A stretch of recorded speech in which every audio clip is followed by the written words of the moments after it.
Hi, everybody. Today we are going to be talking about the muscular system. And to start this off, we are going to be looking at muscle tissue. So remember that muscle tissue was one of the four major types of tissue. We had connective tissue, epithelial tissue, muscle tissue, and nervous tissue. And so muscle tissue is found throughout the body. Most of the systems interact with the muscle tissue. Some of it is the smooth, some of it's skeletal, some of it's cardiac. It just depends on the system that we're talking about. So what I wanted to do was start by reviewing and also giving a little more in-depth information about muscle tissue. Muscle tissue is defined as contractile tissue. Most everybody knows that contraction means to shorten. When a muscle tissue contracts, what happens is it contracts in such a way that it creates a movement. And so associated with contractile tissue is the idea of movement. So muscle tissue produces movement. And it does that because it's contractile. So those two things go together. So it shortens and then it lengthens, and that, again, the movement is there. When it does that, it requires ATP.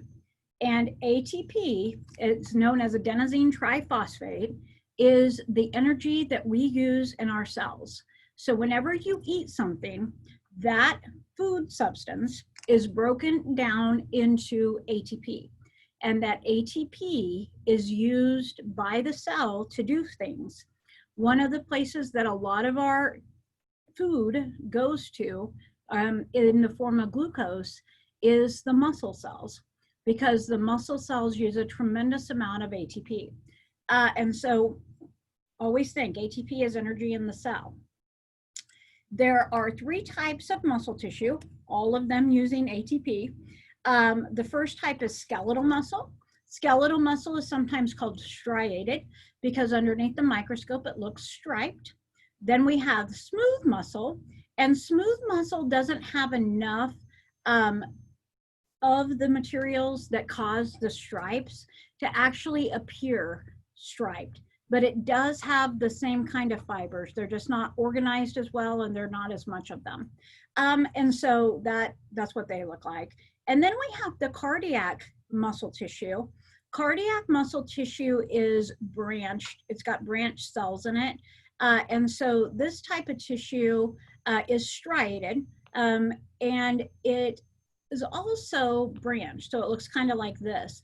And what that does is it allows each of the little branches to make a connection with another cell. So instead of just having one hook to another, what that'll do is you've got two, and this one can hook to this one, and then there's another one down here. And so we can make all of these different connections with cells so that they can work as a unit, which is very important in the heart, which is made up of cardiac muscle tissue. All right, and so when we compare these three types of tissue, I thought it would be easier just to put this on a chart. So again, let's just go through them really quick. We have the skeletal muscle tissue, which is attached to the bone. It produces movements that are voluntary. So that means that we think about them. And so these are the things like the biceps, the triceps, all of those kinds of things that you're all familiar with. These are the ones that we're mostly going to talk about in this unit. Then we have the cardiac muscle tissue. The cardiac muscle tissue makes up the heart. And then we have the smooth muscle tissue, which helps out things like the blood vessels, the eye, different hollow organs throughout our digestive system have this. One of the things that smooth muscle does is it allows peristalsis in the digestive tract, which is basically a milking action that helps push food through. So the muscles contract, contract, contract. Those are involuntary, meaning we don't have to think to make our food move through our digestive tract. These blood vessels also help increase and decrease the size of the blood vessels. So those blood vessels have a layer of muscle in them that does that. And so again, it's involuntary. The smooth muscles are the ones that have tapered ends and those smooth muscles, they just don't have enough of the myofibrils in an organized form to form the striations, but they still contract. And as they contract, they allow the opening or closing of a tube, like a blood vessel or the tube of our digestive tract. And so those are slow sustained contractions because they need to basically maintain the body. Skeletal bone or skeletal muscle, sorry, has strong contractions, but they fatigue easily. This is what we're going to look at. Basically, we have a fiber or a cell made up of striated cells, and then you have a bunch of nuclei in here. So that's what that looks like. The cardiac muscle I want to talk about just a minute. The cardiac muscle, I know I've said this before, but in case you happen to have missed it, we have cells that are branched. And those cells that are branched look kind of like this. And as I mentioned to you just a second ago, the branching helps produce lots of different connections between the cells. So cells can be interconnected with each other so that we get this network of cells working together. When these cells are interconnected, when they're touching, they form these things called intercalated discs. Intercalated discs are the connections between the cardiac muscle cells. And so what happens is if I take a cardiac muscle cell and I put it into a petri dish, that cell beats all by itself. And so if I put another cell in that petri dish, and as long as there's nutritive solution and all of that, that cardiac muscle cell will beat as well. They'll beat to their own rhythms. As soon as they touch, they're going to beat as a unit. And that's what happens in your heart. Those cells are interconnected so that when one of them contracts, the group that they're connected with also contracts. And that pushes a large amount of blood at any given time through your heart into your blood vessels and into your lungs and the rest of your body. And so that intercalation of those cells is extremely important. The ability of them to touch, and when they touch, function as a unit, or think of it as one cell. They're functioning together. These cells are involuntary, meaning we don't think about heart contracting, and they are self-exciting. So some of the cells can actually, like I said, they can just, if you put one in a petri dish, it'll beat by itself. It doesn't need the nervous system telling it to beat every single time. And so that is a little bit about each type of tissue. We're going to spend the rest of the time talking about the system of the made up of muscles, the muscular system.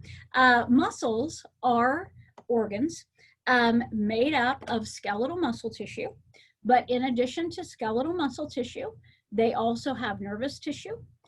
They have blood, bringing them oxygen and nutrients so that they can get ATP, and they have other connective tissues, fibrous connective tissue, loose connective tissue that fills the spaces in between them, that wraps them in functional units, all of those good things. There are about 600 muscles in the human. About 40% or more of the body weight of an adult human is muscle. Obviously, some people have a lot more muscle than others, so that can vary, but about 40%. We have a lot of muscles that work together and have to be very coordinated in order to make those things happen in our body that we want to happen. And so it takes about 20 muscles to smile. Hopefully you guys are smiling now. It takes about 40 muscles to frown, so don't frown. The largest muscle is the gluteus maximus, so everybody knows where that's at. So anyway, just a few little pieces of trivia there. Okay, so let's talk about some terminology. As far as some of the terminology that goes along with the muscular system. Number one, whenever you see myo or mice, think muscle. So if I put mycium, what does that refer to? Muscle.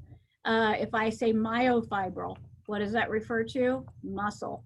So mice, myo, always muscle. Sarco is also another term you're going to see some of. But all of these are prefixes, by the way. And so sarco, if I say a sarcomere, these are all terms we're going to talk about later. Sarco, muscle.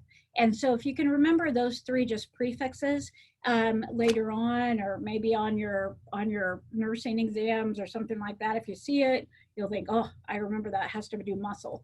And so that is a little bit of information there that hopefully will be helpful. So muscles have different properties. One of the properties that muscles have is that they are irritable, which simply means they have the ability to receive and respond to a stimulus. So the nervous system can cause them to do something. They can get a stimulus from the nervous system and they'll respond by contracting. And so that is irritability, when you can receive a stimulus and do something about it. Contractility, we already talked about. This is the definitive property of muscle tissue. Contractility means to shorten. And so when you shorten, you're going to create a movement. Then you have extensibility. After you've shortened, we need to be able to get you back into normal shape. And that's going to be elasticity. I should have said that one. I thought I was thinking that one. So contractility means to shorten. Elasticity means to return to normal. What will happen with our muscles is this. As one muscle is contracting, like your biceps is contracting, your triceps is going to have to be able to pull a little bit, to stretch a little bit. And that is extensibility. And so extensibility means to stretch. Elasticity means to return to normal. I had those in my mind out of order. Okay, so let's go to the functions part of the muscular system. The muscular system functions, number one, is to produce movement. It moves stuff. It moves the bones. And when you move the bones, you're going to move the body. It also propels body fluids, like blood. It causes the heart to beat. So cardiac muscle causes the heart to beat. And so number one, movement. Number two, it maintains posture. Posture is maintained by certain muscles always being contracted. If all of our muscles stop contracting all at once, so we just, all of them, we would be on the floor and just be flaccid. So we have to have some muscles contracting all of the time. Not all of the muscles in your back or your hips are contracting right now, but little pieces of each one are. And that's what is allowing posture. We're not thinking about it, but that is allowing us to stay upright. In addition to that, muscles generate heat. And so the circulatory system is responsible for carrying that heat around our body. So if we get cold fingers, we say we have poor circulation. What's happening is our muscles are still making heat, but our blood's not getting it to all of the body parts. So the muscles produce a lot of the heat of our body. There are some statistics that say that up to 85% of our body's heat is made by muscles. So we use a lot of muscles. We use ATP to do that.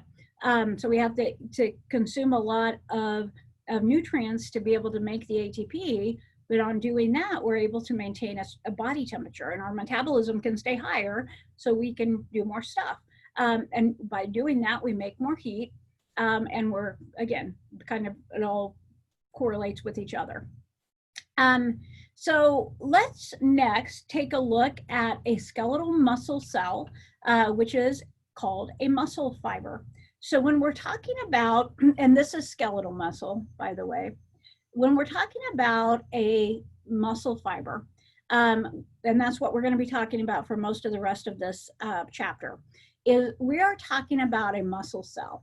And a muscle fiber or muscle cell is a long cylinder. So it looks kind of like what I've drawn. And so here, fiber and cell are the same thing. It is cylinder shaped. So one of the kind of cool things about the muscle fiber is they do run parallel with each other. So you can see on this picture, these are all muscle fibers. and these muscle fibers are all running parallel to one another. So what happens is when the muscle fibers contract, they contract together and they do this, and that shortens the muscle. And then the muscle pulls on the bone and you get a movement. Okay, so when we look at a muscle, we're gonna see that the muscle has a certain arrangement that organizes the muscle fibers. So you've got these parallel bundles of muscles. And so we need to be able to make sure that they are working together in the right way. And so as far as the arrangement goes, the very first thing you have, and I don't know how well you guys can see me, I'm gonna be using some pens and pencils to illustrate this. So if you can't see me, I'm sorry. If you can, look really close and maybe we can, you can see it a little bit better. I don't wanna, let me see how I can, I don't wanna stop my share. So anyway, so what we have here is a muscle fiber. So it's a cylindrical cell. If I wrap it in saran wrap, I am going to call that the endomysium. So basically the endomysium is a wrapping around each individual cell. So remember the outer layer of the cell is the plasma membrane. And so you've got an extra wrapping around that cell to kind of insulate it. And so we call that the endomysium. Endo means inside, mice, remember, means muscle. And so it is the innermost layer of the muscle. So when we're looking at this picture right here, this is a muscle fiber. Notice that we have bunches and bunches of muscle fibers. So this is the end of a muscle fiber. So this, like right here, this is the end. So is this, so is this. So what we have is we have a bunch of muscle fibers all running parallel to each other. And so they're all kind of in here like this. Each one is wrapped in endomysium. Now, what happens is they form a functional unit, and that functional unit or functional grouping is called a fascicle. And so a fascicle is a group of muscle fibers. So it's like if I take these pencils, I've got 3 of them, and I put them together in a group, and I say, this is my fascicle. And so then the fascicle is wrapped in another layer of connective tissue, and we call that the paramysium. So now I had my muscle cell and I wrapped it in saran wrap, and I call that the endomysium. Now I take my group of muscle cells or pencils and I wrap them in saran wrap, and I call that wrapping the paramysium. Now a muscle is not just one fascicle, it's a bunch of fascicles. In fact, fascicles can work together. And so, kind of a weird side here. If you've ever eaten a piece of chicken, and as you pour, chicken is muscle. And so when you pull the chicken pieces off, those little pieces that come off, those are the fascicles. So like the whole entire piece, if you're eating a chicken leg, the meat, that is the muscle. But as you rip or tear the muscle into pieces and you see those little pieces that come off individually, those are the fascicles. And so these fascicles are wrapped as a unit. And so you have a bunch of fascicles with a bunch of paramysium. And so it's labeled here, but it's actually this part right here, this outer covering. And so it was the same thing, but you can see it a little better up here. So it's outer covering on the fascicle. So this thing right here is the fascicle, and then the outer covering is the paramysium. So now we have all of these fascicles put together, and all of the fascicles put together are wrapped again, and that is our muscle. And so when we look at this, here is I've got, again, a bunch of fascicles, right? Notice that in the connective tissue, that's where we find our blood. Remember, we're going to need a lot of oxygen and nutrients in order for all these muscle fibers to contract. And so we've got lots of blood vessels inside of this. And so what's going to happen is all of those fascicles together are going to be wrapped in the, and so as far as the rest of the muscle, around so we have the endomysium, Then we have the paramycium, and then we have the epimycium. And so again, the epimycium is going to wrap the entire muscle. So what's going to happen is outside of that, we are going to have another layer of connective tissue. And that other layer of connective tissue is called the fascia. We have two types of fascia in our body. We have subcutaneous fascia, which is basically the subcutaneous layer, and it's made up of connective tissue and fat. And then we have the deep fascia. And the deep fascia runs through our internal body. It goes through the muscles, it goes through the internal organs. And so one of the things and one of the places that we're going to find it is surrounding the muscles. And so it does blend with the epimycium, which again is that outer layer. But one of the things it does is it separates the muscles.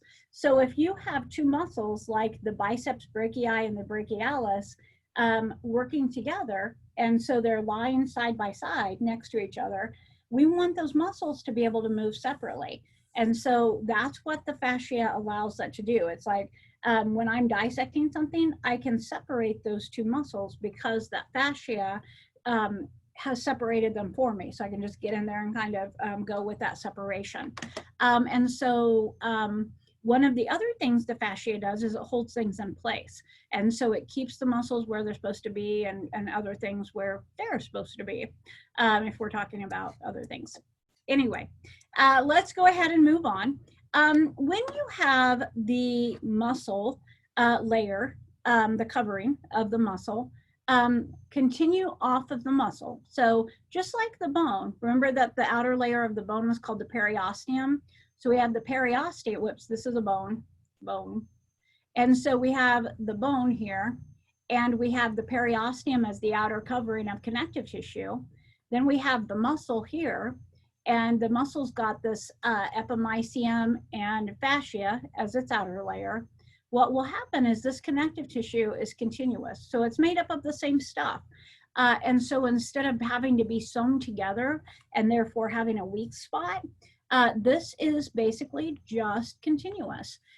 When you have a connection that connects muscle to bone or bone to muscle, whichever way you want to say it, you're going to have something known as a tendon.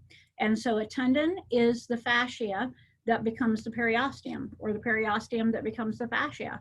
The covering on the bone is continuous with the covering on the muscle. So everything is very well connected. Now, we talked about ligaments, and ligaments connect bone to bone. So they don't involve the muscles. So we're not going to look at them in this section, but we are going to talk about something called the aponeurosis. The aponeurosis is a sheet of connective tissue that connects muscle to muscle. So we have muscle to bone, and this is muscle to muscle. So if you have a sheet-like muscle and another sheet-like muscle that come together, like on our abdominal muscles, those muscles need to be held in place. And so the aponeurosis is just a sheet of muscle where the fascia comes off one muscle and it goes to another one. So it's just a continuous sheet. And so down here, here's the abdominal aponeurosa. You've got the obliques, and they're going to just form these aponeurosa that holds everything in place, and is going to also, because it's connective tissue, be able to provide anything like blood vessels, nerves, lymphatic vessels, anything that we need like that. Usually just the blood vessels and maybe the nerves, depending on which aponeurosis it is. Okay, so the next thing that we are going to look at is the skeletal muscle fiber anatomy. So we're going to actually be looking at, this is a muscle cell. So what does a muscle cell look like? Well, we know that if you take a muscle and you break it and cut it, you're going to notice that inside of it has little fascicles, right? And those fascicles are wrapped in the paramycium. Then if you look at the fascicle, it's going to be made up of all of these different muscle fibers. So here are my muscle fibers. So if I just take one of those muscle fibers and I look at it, it makes this like a tube, and so a cylinder. And so this is what we're looking at, okay? So this is our muscle fiber. Apologize for my drawing. So it looks like this. And so we're opening it up. So we're seeing the inside of it. So right here, this is the plasma membrane, which is the outer layer of the cell. Now, the thing about the muscle cells, the muscle fibers, they're the same thing, is that we have to have special terminology for all of these parts. So instead of calling the plasma membrane, which is going to be here, so it's going to be the outer boundary, so it's going to be this covering on the muscle cell. So it'd be right here. We have a special name for it. And so in muscles, we call the plasma membrane the sarcolemma. So remember, sarco means muscle. So anytime you see that, sarco, muscle. Sarcolemma is the muscle or the plasma membrane of a muscle cell. Then we have the sarcoplasm. Sarcoplasm, you don't see a whole lot of. What happens in a muscle fiber is that there's so much stuff inside of it, and stuff is protein. We see very little cytoplasm. But the cytoplasm is like right in here, So it's going to be just the space, more or less, between any of the structures. So it's going to be, you know, that's what we call the sarcoplasm. So the cytoplasm with that special name. You can see it, I guess, over here, probably better than anywhere. So it'd be right there. Okay, so moving on, the muscle fiber or muscle cell also has nuclei. Nuclei is where our genetic material is going to be housed. This blue spot right there is a nucleus. This one over here is also a nucleus. The reason it says nuclei instead of nucleus is that there's more than one. And so nuclei is plural. In a skeletal muscle cell, we're going to have a bunch of them. Then we have a mitochondria, and we don't just have we have a bunch. And so it's right here and right here. Mitochondria are responsible for making our energy in our cell, our ATP.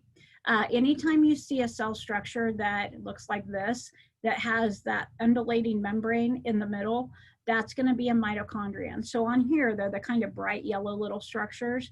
So each one of those is going to be able to make ATP or energy for the cell. An interesting tidbit about the mitochondrion is this.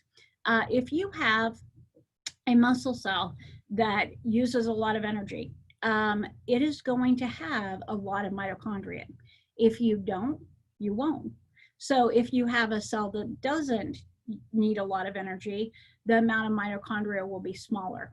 So in you, if you look at a skin cell, it's going to have very few mitochondria. In a muscle cell, it's going to have a lot. Muscle cells can make their own mitochondria. So what will happen is if you are sedentary, you're not going to have, you're going to have a lot of mitochondria because it's a muscle cell, but you're not going to have as many as somebody who's highly athletic. If you decide as a sedentary person to run the marathon, and so you start training, your cells are going to actually realize, your muscle cells, that, hey, we need more energy to keep up with this. And so mitochondria are made to compensate for that. And so mitochondria are all about energy, making sure you have enough. All right, so a few other structures that we have in the cell of the muscle are sarcoplasmic reticulum. This would be the same as endoplasmic reticulum, if you remember that from biology. Endoplasmic reticulum does a lot of different things in the cell, but they're basically channels. And so in the case of the muscle cell, we really use them as a lot of storage, but also for transport. And we'll talk more about that later, but we'll see some substances actually moving through the sarcoplasmic reticulum. Just to point out on the picture, the sarcoplasmic reticulum is this orange stuff right here. So that's sarcoplasmic reticulum. And so it is going, you're going to notice that it's going to go deep into the cell. And so it can carry substances from the outside of the cell deep into the cell. Okay, one of the other things you notice is a transverse tubule. So a transverse tubule is like putting a straw through a balloon. I'm going to try to draw this. And so if you have a cell like this, so this is my cell, and it's all closed off.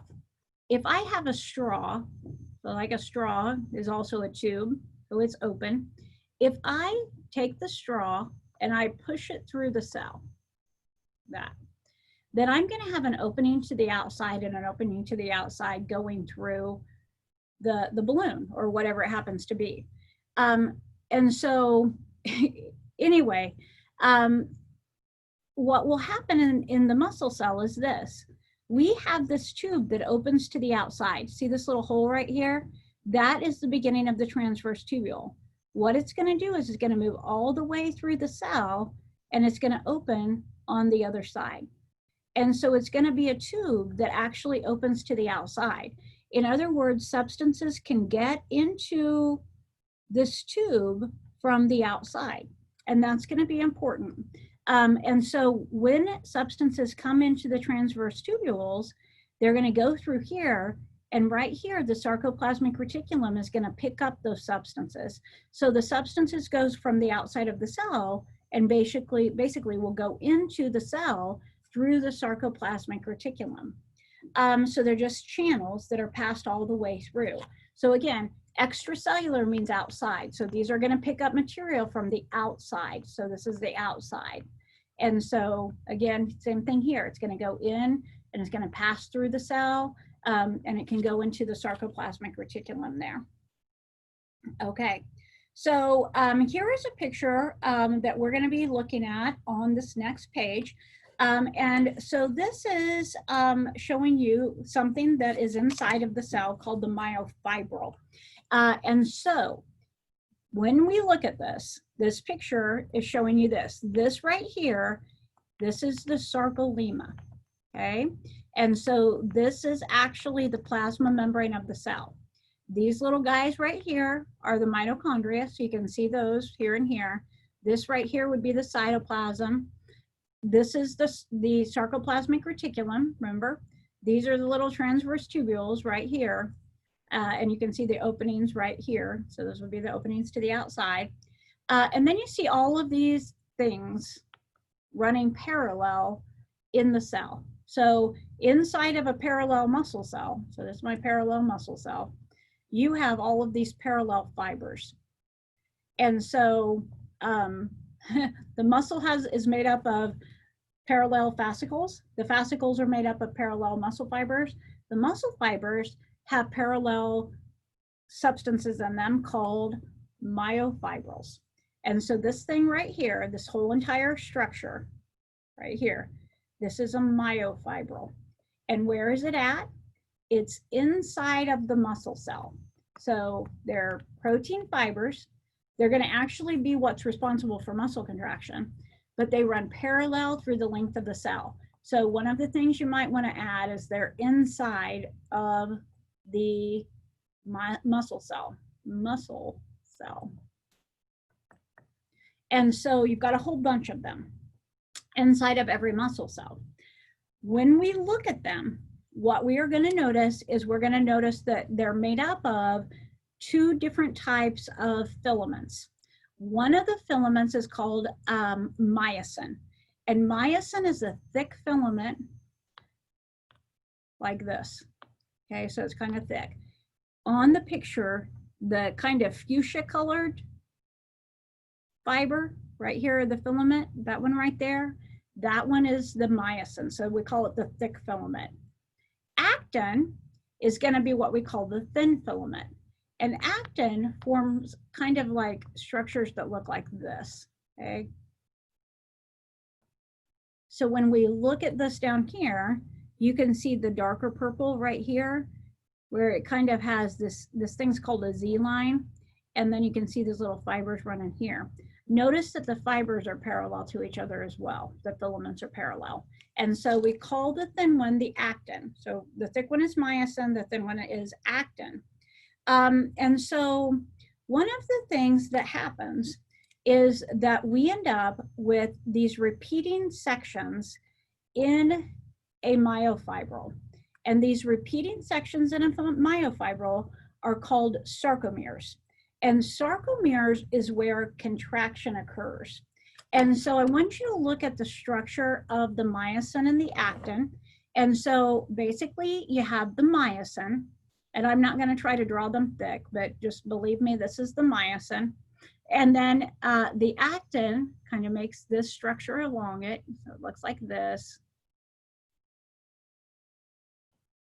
And over here is the same thing.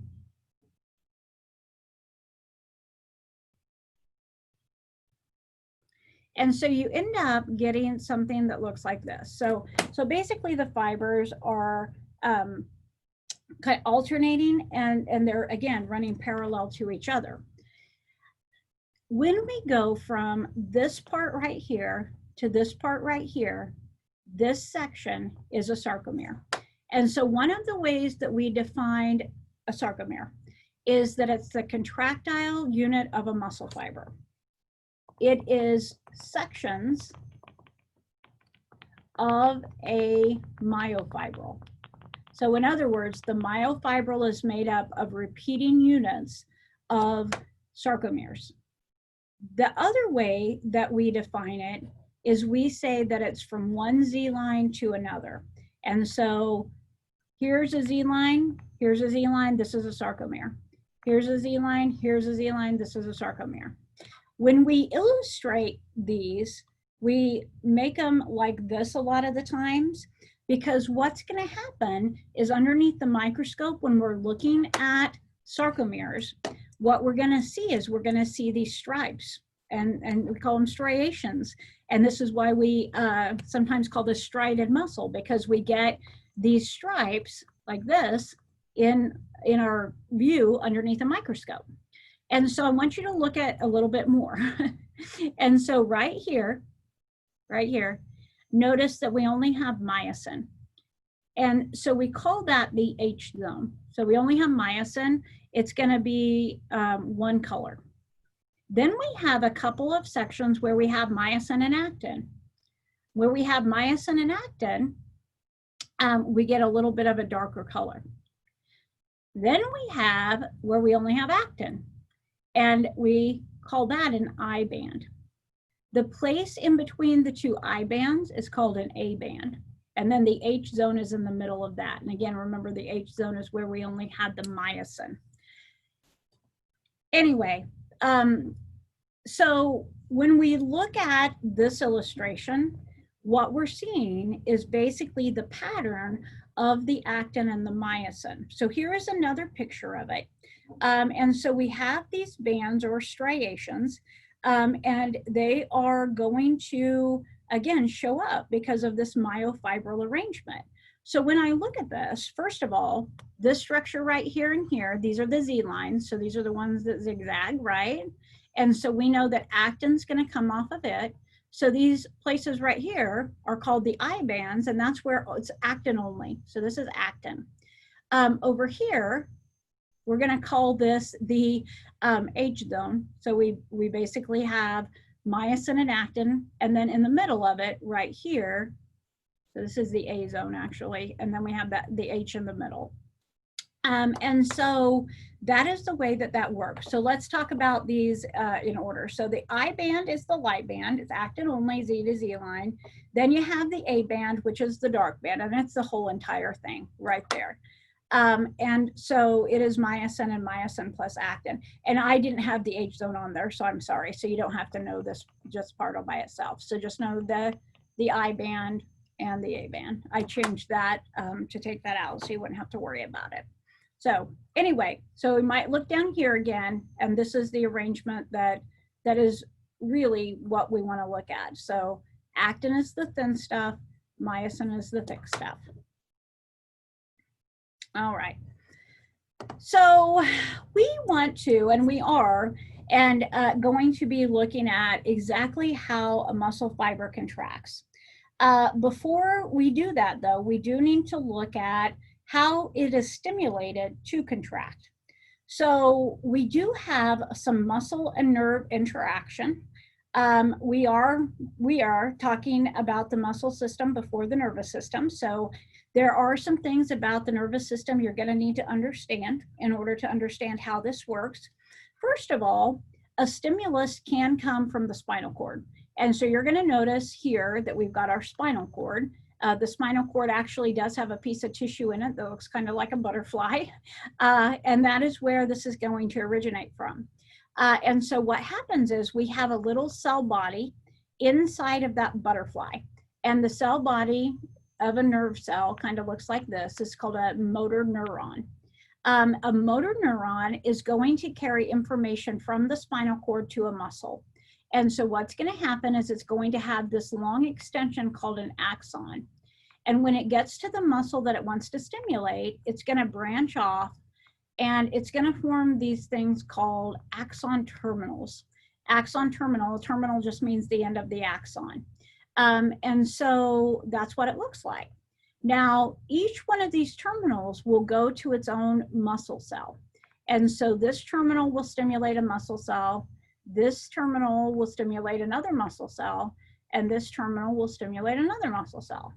So one axon and one motor neuron, because that's where the axon came from. So this is the motor neuron with the axon. It can stimulate one muscle fiber or a bunch of muscle fibers. So there is a term we use to describe that. So go back and look at the notes. So skeletal muscles must receive a stimulus to contract. I already said that. A motor unit is a term you will need to know. A motor unit is one motor neuron. And so this is the motor neuron. So it's a neuron that's coming out of the nerve or out of the spinal cord. And so it's coming out of the spinal cord to one. And when it branches again, it's going to stimulate 1 to 100 to 1,000 muscle fibers. And so we call a motor unit one of the motor neurons and all of the muscle fibers that it stimulates, regardless of how many it is. And so that is a motor unit. And so you guys need to know that definition. With the motor unit, one of the things you need to realize is something called the all or none principle. The all or none principle is this. If you have a motor unit carrying a stimulus, carrying a message to contract, if one muscle fiber contracts, if the stimulus is strong enough to make that one muscle fiber contract, then all of those fibers will contract. So it's called the all or none principle. So if this is, again, right here, my motor neuron, and it's carrying in red the muscle or the impulse, the stimulus, so it's going to go to this fiber and this fiber. If this one contracts, then this one contracts too. So you either have all of them or none in a motor unit. Now, these that are in this other motor unit don't contract unless they're also stimulated to contract. Now, when we talk about, so like if you're lifting something really light with and so you're bending your arm, so you're picking something up, you don't need all your muscle, all your bicep to contract to make that happen. If you lift something up that weighs 50 pounds and you're trying to lift it with one arm, that's going to take, well, for most of us, most of our muscle cells inside of our bicep. And so how much you have to lift and how strong of a contraction you need is going to determine how many of these motor units are actually stimulated.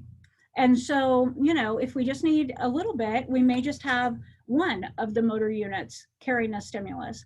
But if you've got to lift a lot, then you're going to have more. And so we call this recruitment. And recruitment is where we add other motor units to the contraction. And so to make it stronger. And so the stronger the contraction needs to be, the more motor units that you need. And so that recruited, we're recruiting them because we can't do it by ourselves. So, and that has to do again with motor units. So the motor unit is the neuron, the motor neuron, and then the muscle fibers that contract. So if I need all 5 of these, then I have to recruit. The 2 aren't going to get it. So the 5, I need this guy to also stimulate his muscle cells. So that's how that works. Now, when a motor neuron, so remember a motor neuron, here's my cell body, here's my axon, and then I have my branches. When a motor neuron comes down into a muscle to stimulate it, we have something known as a neuromuscular junction. And so here is the axon. So this is the axon right here. The axon of, this is actually a real picture of a neuron, a motor neuron. And so it's going to come down and it's going to form this thing that looks kind of like a bulb.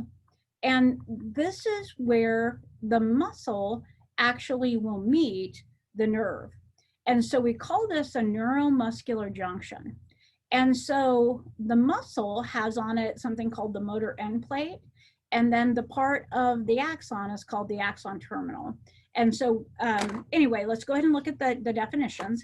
So a neuromuscular junction is the place where the motor nerve, and this is going to be the axon of the motor nerve, is going to meet the muscle fiber.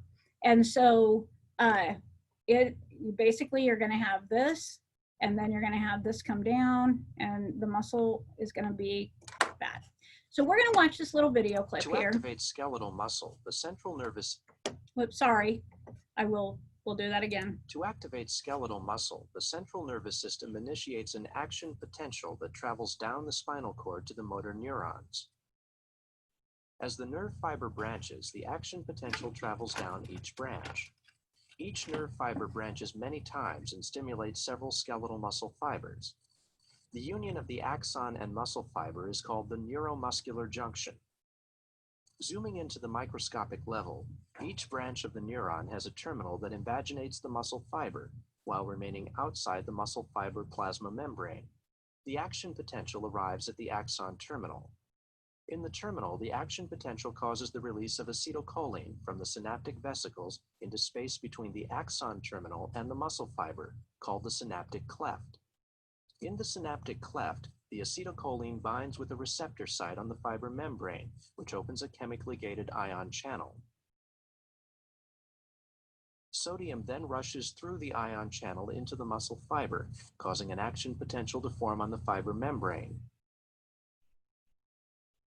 The action potential spreads along the muscle fiber. As more nerve branches activate additional fibers, the action potential spreads over the entire muscle. Upon activation, the muscle contracts. Okay, so hopefully that helped a little bit. I know it got a little bit ahead of us, but it gave you a chance to kind of see it in action. So this is a picture of the neuromuscular junction. And so this right here is the axon terminal. So again, it's just the end of the axon. And then this is the muscle cell. And so this is the sarcolemma right there. Notice that the sarcolemma is highly folded at the neuromuscular junction. So let's look at this. Just go ahead and bring it down. So again, the axon terminal, the neuromuscular junction includes the axon terminal of the motor neuron. This part, this highly folded part of the muscle is called the motor end plate. So this is the motor end plate. I'm just going to write EP there. And so just that folded area. So this again, this is the sarcolemma.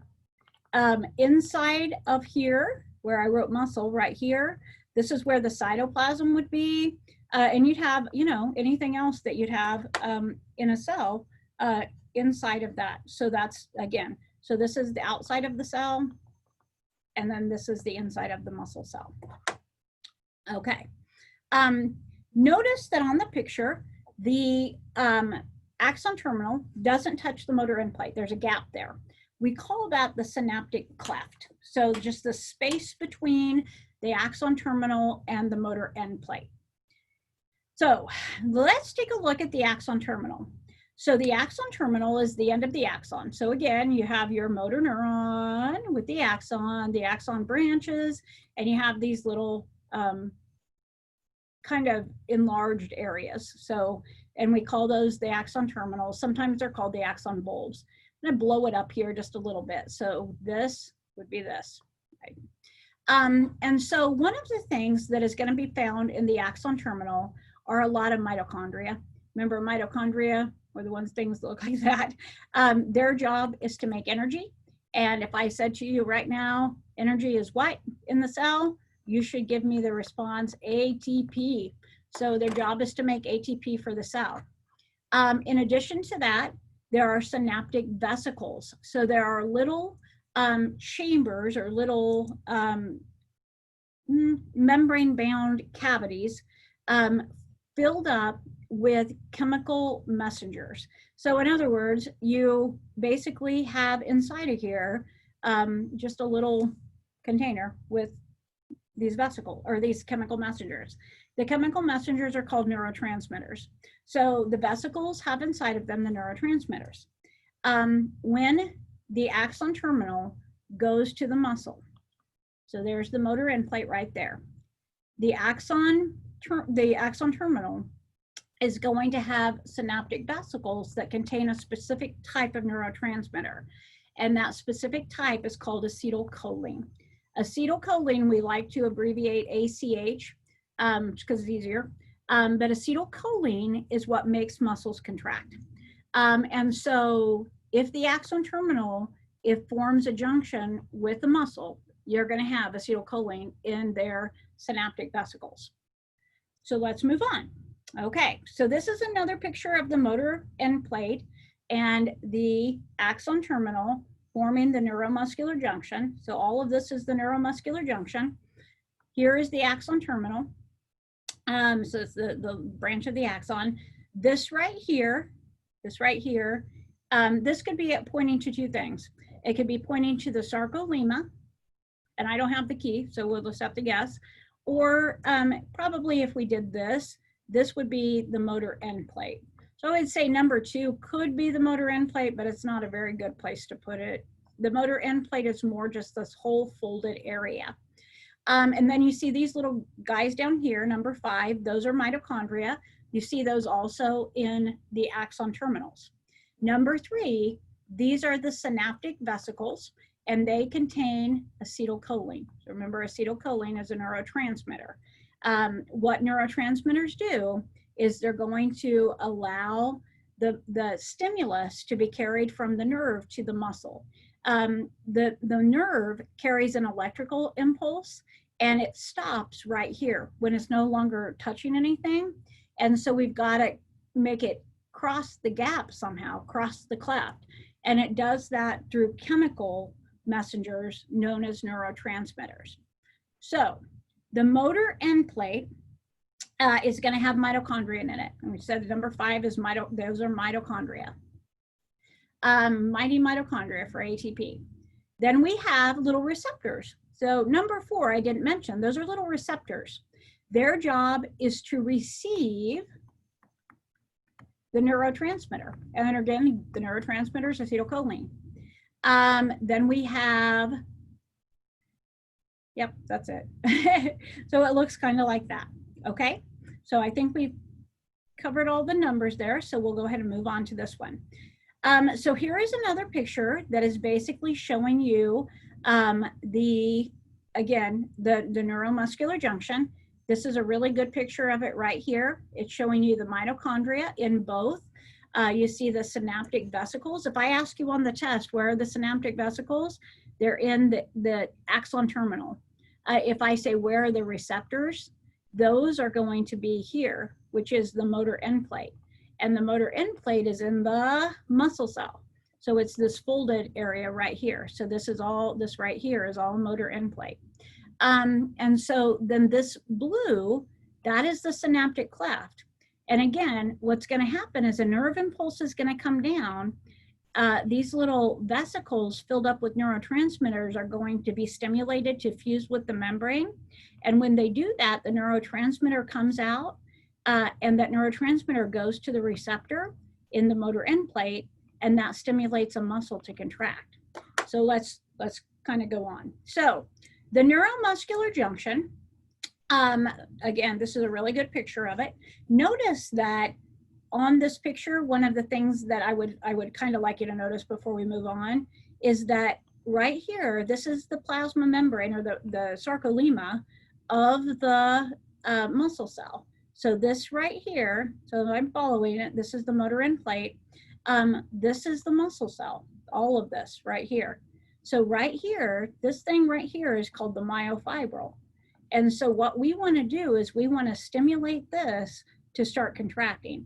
So we want to take the stimulus from here, we want to pick it up by the cell, and we want to make these things shorten. And so we need to go through the process of how that happens. I guess number 5 is already up there. So let's go ahead and start with number 1. So the very first thing that happens in muscle stimulation is that the axon terminal, which is this thing right here, my axon terminal, right? It is going to release acetylcholine. So this is acetylcholine inside of the vesicles. And that acetylcholine is going to go across the synaptic cleft, which is this gap, right? Synaptic cleft. So these little neurotransmitters, acetylcholine, are in here in the synaptic cleft. That acetylcholine is going to bind to a receptor on the motor end plate. So you can see these little receptors coming up here. These little receptors are going to actually be waiting.